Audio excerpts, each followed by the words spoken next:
Hello students, welcome to EasyElimu, Learning Simplified. I am your teacher, Mr. Stanley Umbogo.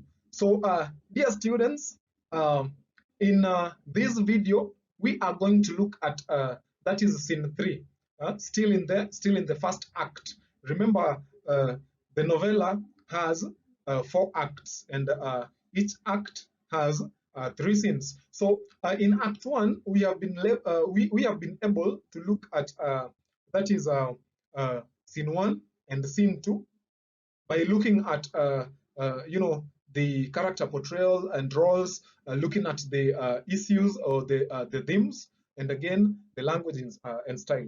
So in this session, dear students, we are going to look at some of the events that take place in the scene, and I'm also going to combine. So I'm also going to look at the character portrayals and roles before the end of this video. So please stay tuned as we go through the scene. So dear students, scene 3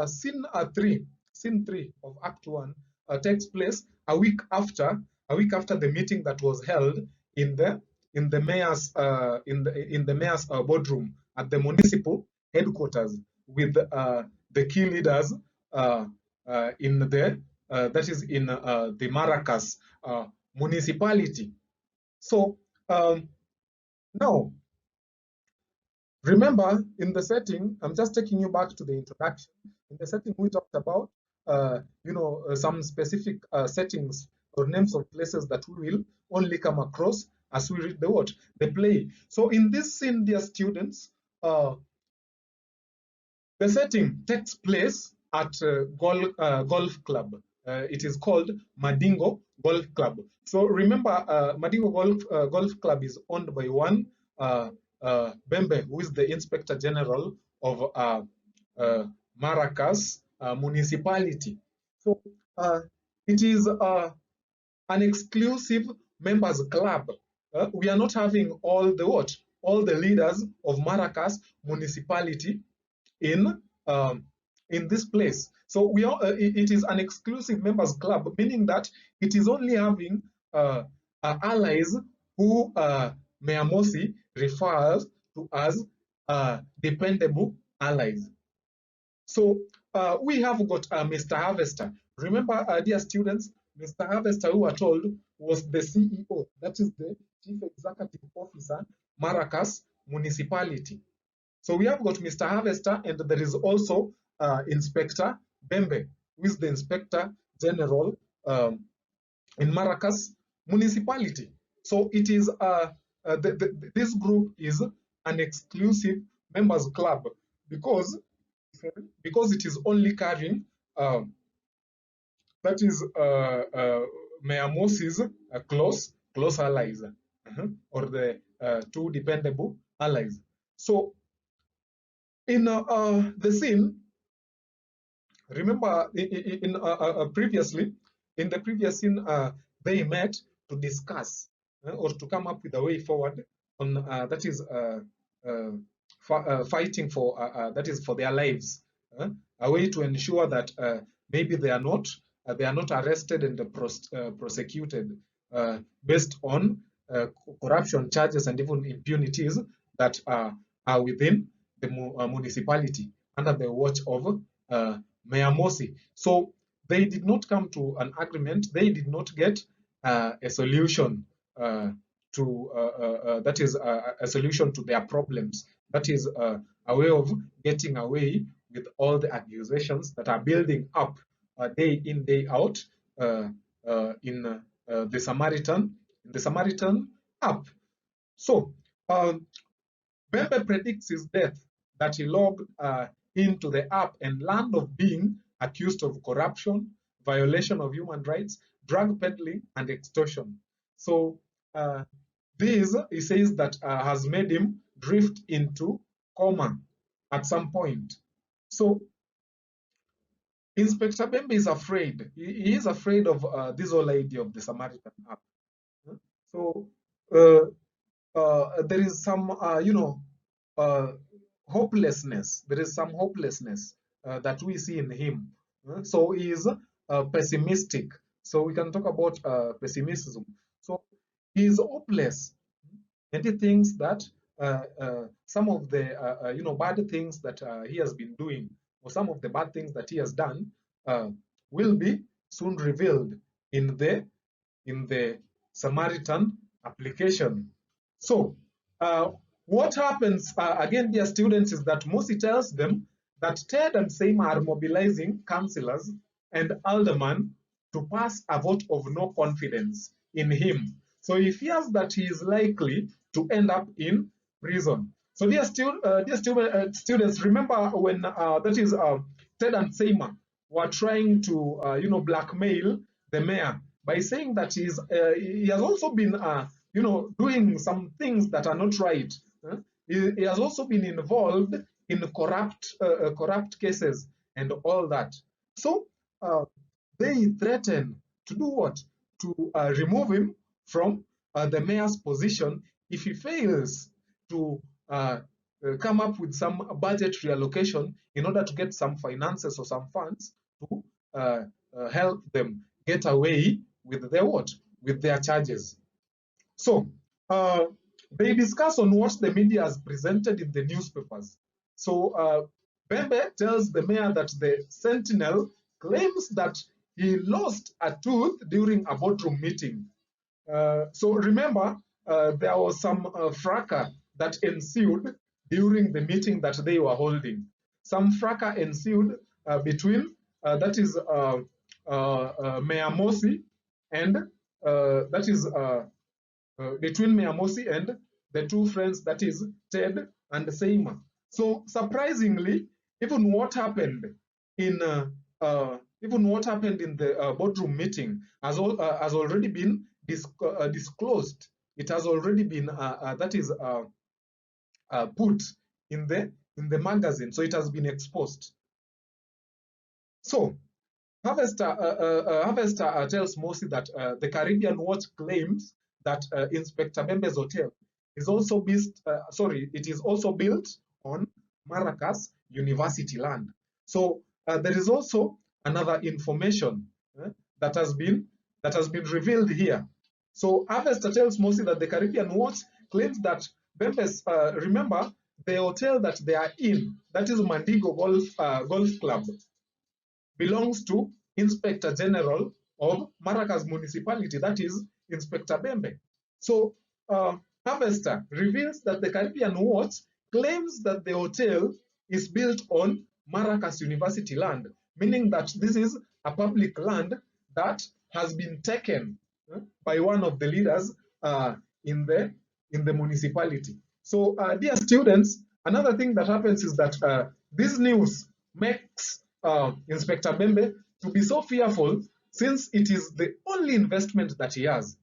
So he's also claiming that Bembe is also claimed, so he's also associated with a gang, and this gang is known as Ghetto Boys Gang. So there is some irony, because this gang robs people all over the municipality. So it is the work of the Inspector General to ensure that security is beefed up within the municipality. But how will this happen if the Inspector General himself is also associated with gangs?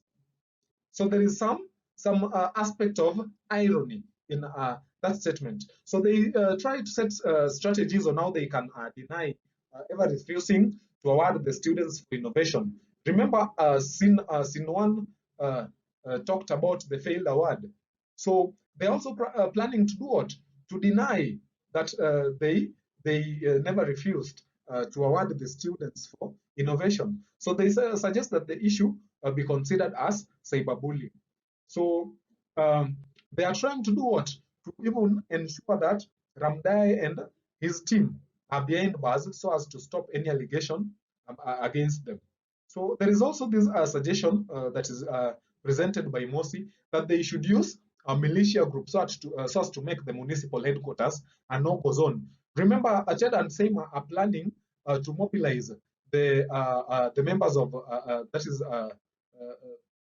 the what? The ward representatives, members of the lower chamber, to have a vote of no confidence so that the mayor is removed. So to counter this attack, they are planning to use the militia group to go and ban, tires, mattresses, sacks, and even polythene bags to ensure that there are chaos and Ted and Seymour fail in their plan. So Mosi believes that maybe Nicole might be a challenge to them, which is very true, as we will be able to see.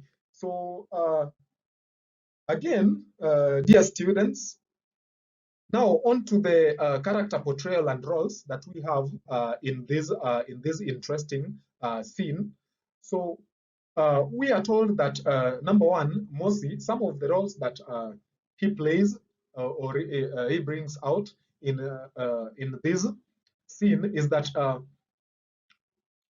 he is the one. So it is through Mosi that we're able to identify the themes of intimidation, blackmail, and corruption. So again, his plan to attack the opponent group builds the plot. So there is also, we see irony, satire, and foreshadow through the actions that we are able again to observe in him.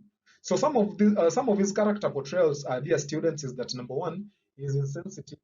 So we are told that when Inspector Bembe talks of sugar levels rising, he suggests that he takes some more salts. So it's humorous. It's funny. So he is advising Inspector Bembe to take some salt to reduce the sugar level that that is experiencing.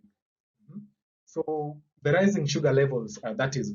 So again, we are also told that he is ignorant and uninformed. That is, he does not understand what is meant by municipal capture. So this is explained, I think, by Harvester. So he doesn't even understand cyberbullying and how it functions. So he is a leader. He is a leader, the overall leader, but he lacks knowledge about some of these terminologies that seems so common. So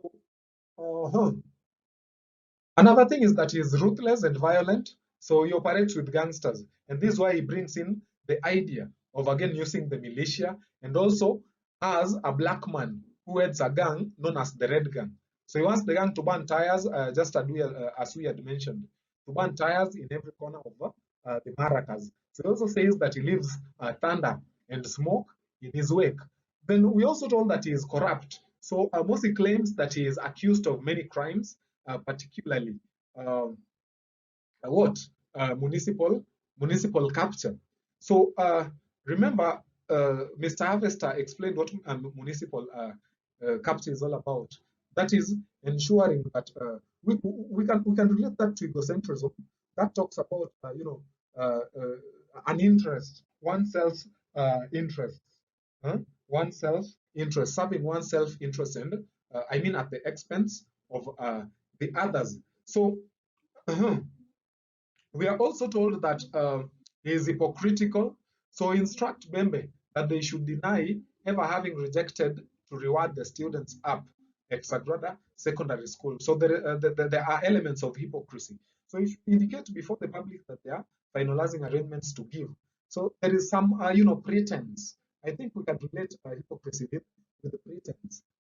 He is indeed aware that what he is talking about never happened, but he is planning to lie that arrangements are underway, and also and also mainstream the use of the app in the running of the municipality to enhance transparency, and accountability, which we know very well is not the case. So he's also treacherous. That is the deputy of the mayor, and Ted are said to be mobilizing members of the chambers to open a debate that will result in a vote of no confidence. Then the next character is Inspector Bembe. So some of his roles is that he builds Moses' character traits through their conversation. He also brings out aspects of blackmail and corruption. So he also exposes styles of irony, satire, and metaphors So we'll see that when looking at language and style. So he is fearful and pessimistic. Remember when he talks about the accusations and again the dream that he had, he said that he logged into the what? Into the Samaritan app and saw a number of accusations ranging from corruption to impunity, being associated with gangs, etc. So he sees himself dead just because of the accusations. So he's fearful. Again, he's also being hopeless. So he tells the mayor again that there is likelihood of his untimely death. So this fear is brought about by the revelation of the impunities within the municipality. So he's also abusive. We are told that he is full of insults. He calls Ramdai a dinosaur. That is on page 42 of the play. Then he also suggests that they get someone to steal the school generator and pin it on Nicole, then tell the judge to put her in. So again, that is infringing on violating a right. So on to the next character, that is Harvester. So Harvester, he has got three traits in this scene. He is defensive, he's also a schemer, and he's cautious. So he defends himself before Mosi that he is being accused of many crimes of abuse of office. He wonders even where people are getting such classified information. So he is trying to defend himself. He is trying to distance himself with all these accusations that people are, sharing in the Samaritan app. So he's also a schemer. He says that they should scheme carefully. He further states that discretion is the better part of Bella. So remember, when they are trying to discuss a way forward on how they will, get away with all these accusations, he carefully comes up with a scheme. I mean, not coming up, but advising the other friends that they should scheme carefully. So he's also cautious. That is, he says that they should scheme carefully. So that bit can be used for the two. I mean, it can be used to illustrate the two traits. That is, scheming and being a schemer, and also being cautious. So he says that they should scheme carefully. So someone who is cautious is someone who is aware of maybe things that might happen if one or two mistakes are made. So again, using the same illustration, we can see how cautious Harvester is. So dear students, thanks for keeping it EasyElimu, and see you next time. Bye.